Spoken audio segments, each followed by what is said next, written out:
सर्वेभ्यो नमो नमः।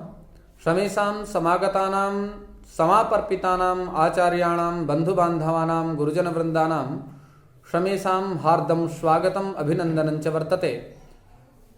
अद्य वयं महाकविभर्तृहरिप्रणीतस्य नीतिशतकमित्यस्य ग्रन्थविशिष्टस्य विषये चर्चामः।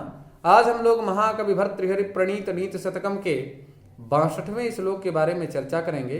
प्रस्तुत इस श्लोक में महाकवि भर्तृहरि जी ने सद्गुणों को नमन किया है और उनके गुणों का वर्णन किया है, अर्थात सज्जनों के सद्गुणों का निरूपण करते हुए उनको प्रणाम किया है। तो कहते हैं, वांछा सज्जन संगमे पर गुणे प्रीतिर्गुरौ नम्रता विद्यायां व्यसनं स्वयोषितरतिर्लोकापवादाद्भयम् भक्तिः शूलिनी शक्तिरात्मदमने संसर्गमुक्तिः खले ये श्वेते निवसन्ति निर्मलगुणास् तेभ्यो नरेभ्यो नमः, तेभ्यो नरेभ्यो नमः। वांछा सज्जन संगमे परगुणे प्रीतौर्गुरौ नम्रता विद्यायां व्यसनं स्वयोषितरतिर्लोकापवादाद्भयम् भक्तिः शूलिनी शक्तिरात्मदमने संसर्गमुक्तिः खले ये श्वेते निवसन्ति निर्मलगुणास्तेभ्यो नरेभ्यो नमः, तेभ्यो नरेभ्यो नमः, तेभ्यो नरेभ्यो नमः। अर्थात वांछा सज्जन संग में कुछ गुणों का निरूपण करते हैं। जो सज्जन पुरुष होते हैं उनमें क्या प्रवृत्ति होती है, तो कहते हैं सज्जन संग में जो सज्जन पुरुष होते हैं उन वो वांछा सज्जन, वो सज्जन व्यक्ति सज्जनों का ही वांछा, सज्जनों की सत्संगति की वांछा करते हैं, सत्संगति को प्राप्त करने की इच्छा करते हैं। पर गुणे प्रीति ही, जो दूसरों में गुण प्रतिनिविष्ट होते हैं ऐसे गुणों के प्रति प्रीति भाव रखते हैं, प्रेम करते हैं उन गुणों से। लेकिन प्रायः ये सांसारिक लोग जो गुणवान व्यक्ति होता है उसी से बैर करते हैं। ठीक व्युत्क्रम है दुर्जनों का। और गुरु नम्रता, अपने गुरुओं के प्रति गुरुजनों के प्रति नम्र भाव, क्योंकि नमन्ति फलिनो वृक्षाः नमन्ति गुणिनो जनाः शुष्क वृक्षाश्च मूर्खाश्च न नमन्ति कदाचन। जो फलदार वृक्ष होते हैं हमेशा झुके हुए होते हैं और जो गुणी व्यक्ति होते हैं वह हमेशा विनम्र होते हैं। और शुष्क वृक्ष और मूर्ख कभी झुकते नहीं हैं। किसी के सामने नम्र भाव या शिष्टता वाला भाव उनके पास होता ही नहीं। उसी भाव को पुष्ट करते हुए भर्तृहरि जी कहते हैं नमन्ति गुणिनो जनाः वाली भाव को संस्पर्शित करते हुए कह रहे हैं कि नम्रता गुरु जी के प्रति नम्रता का भाव, विद्यायाम व्यसनम, विद्या का व्यसन है। जैसे हम लोगों को अगर विष वाली पुड़िया अगर न प्राप्त हो तो हम लोगों को व्यसन होता है, उसी प्रकार से किसी को किसी चीज का व्यसन, किसी को किसी चीज का व्यसन। तो गुरु जहां भर्तृहरि जी निरूपित करते हुए कह रहे हैं कि जो सज्जन महापुरुष होते हैं उनको विद्या का व्यसन होता है, शास्त्राध्ययन करने की उनमें प्रवृत्ति होती है। और स्वयोषित रति ही, ब्रह्मचारी का लक्षण हम लोगों ने पूर्व में चर्चा किया था कि षड्विध मैथुना भावः ब्रह्मचारी इति भवति। 6 प्रकार के मैथुन क्रिया से जो वंचित है, जो दूर है, पृथक भूत है, ऐसे व्यक्ति को हम ब्रह्मचारी कहते हैं। लेकिन गृहस्थ जीवन में प्रविष्ट होने के बाद भी यदि कोई व्यक्ति एक पत्नी व्रती है, एक पत्नी व्रती हो करके अपना जीवन निर्वाह कर रहा है, तो उसको भी हम ब्रह्मचारी कह सकते हैं।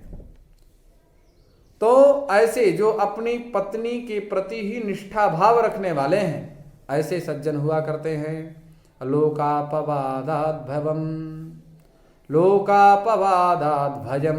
हम किसी भी कृत्य को, कोई निकृष्ट कृत्य करेंगे या कोई उच्चतम कृत्य को करेंगे, उत्कृष्ट कृत्य को करेंगे, तो लोग क्या कहेंगे इस पर जरूर विचार करते हैं सज्जन लोग। और दुर्जन क्या करते हैं, कुछ नहीं सोचते, क्या करना है क्या नहीं करना, विचार तक नहीं, सीधे कर दिए। भक्ति ही शूलिनी, भगवान शूला अस्य अस्थिति, शूल है जिसके पास, ऐसे व्यक्ति को शूलिन कहा जाता है।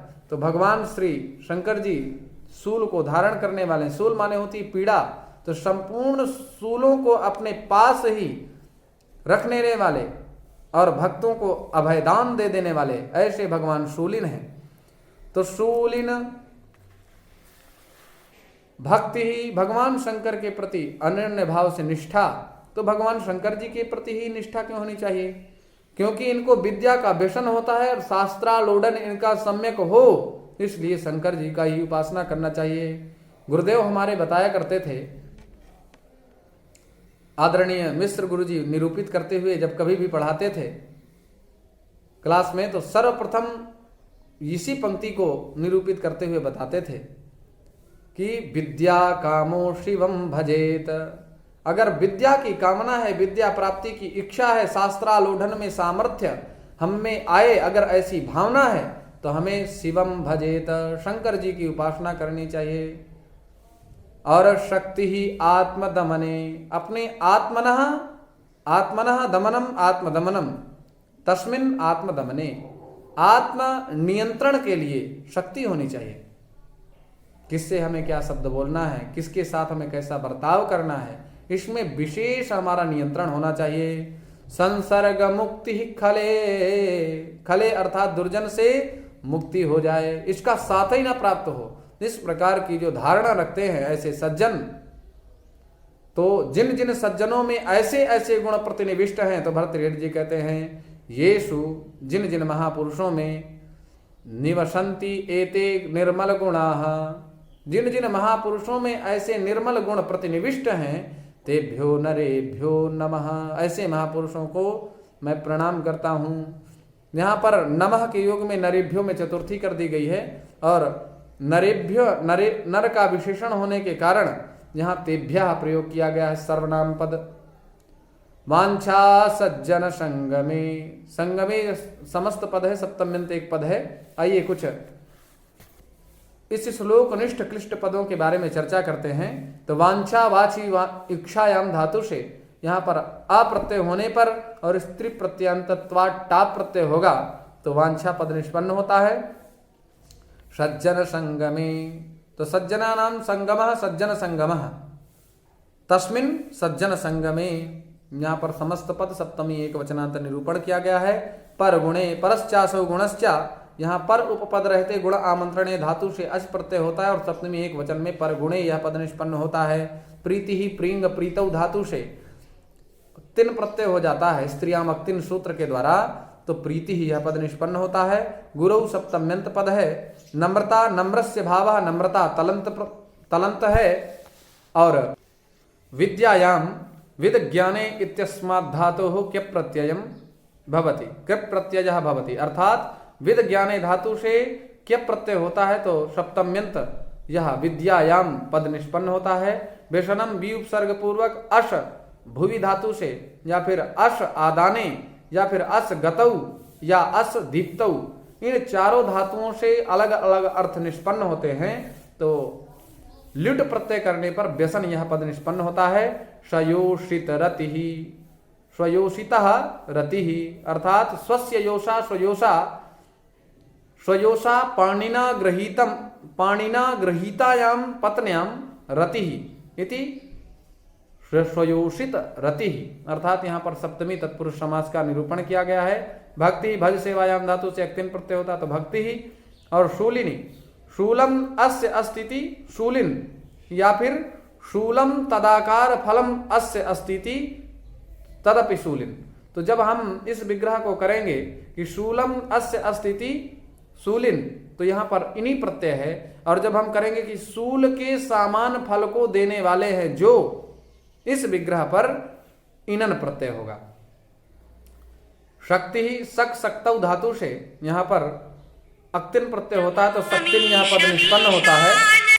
आत्मदमने, आत्मनः दमनम आत्मदमनम तस्मिन आत्मदमने, खले खल संचय धातु से अच प्रत्यय करेंगे, सप्तम्यंत एक वचनांत पद निरूपित किया गया है। निवसंती निउपसर्ग पूर्वक वस निवासे धातु से लट लकार प्रथम पुरुष बहुवचन में निवसंती यह पद निष्पन्न होता है। निर्मल गुणाः निर्मलाः चासौ गुणाः इति निर्मल गुणाः तेभ्यः, अर्थात तद शब्द से चतुर्थी बहुवचनांत पद निरूपित किया गया है। नरेभ्यो, नरेभ्यो नृ धातु से अच प्रत्यय करके नर बन जाता है, और चतुर्थी बहुवचनांत नरेभ्यः यह पद निष्पन्न किया गया है। नमः, यहाँ पर नमः यह अव्यय पद है, इसके योग में चतुर्थी होती है, आप जानते ही हैं। नरेभ्यो, यहाँ पर नरेभ्यः ना करके नरेभ्यो लिख दिया गया है, जहाँ पर हंसी चाहे सूत्र का ही कमाल है, जहाँ पर रुत उत्त होकर के यहाँ पर गुण हो गया है, तो नरेभ्यः की जगह में नरेभ्यो लिख दिया गया है। आशा है आप सभी लोग लोकापवादात् भयम, एक ये पद अवशिष्ट रह गया, तो लोक्यते दृश्यते इति लोकः, जो दिखाई देता है उसको लोक कहते हैं। ये जितना जो कुछ भी दिखाई दे रहा है ना पूरे ब्रह्मांड में, सब कुछ लोक है।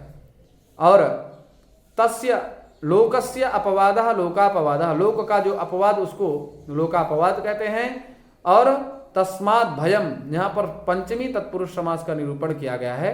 आशा है आप लोग इस व्याख्यान से लाभान्वित हुए होंगे। इसी भाव के साथ पुनः आप सभी लोगों को मंगल कामनाएं। पुनः नमो नमः।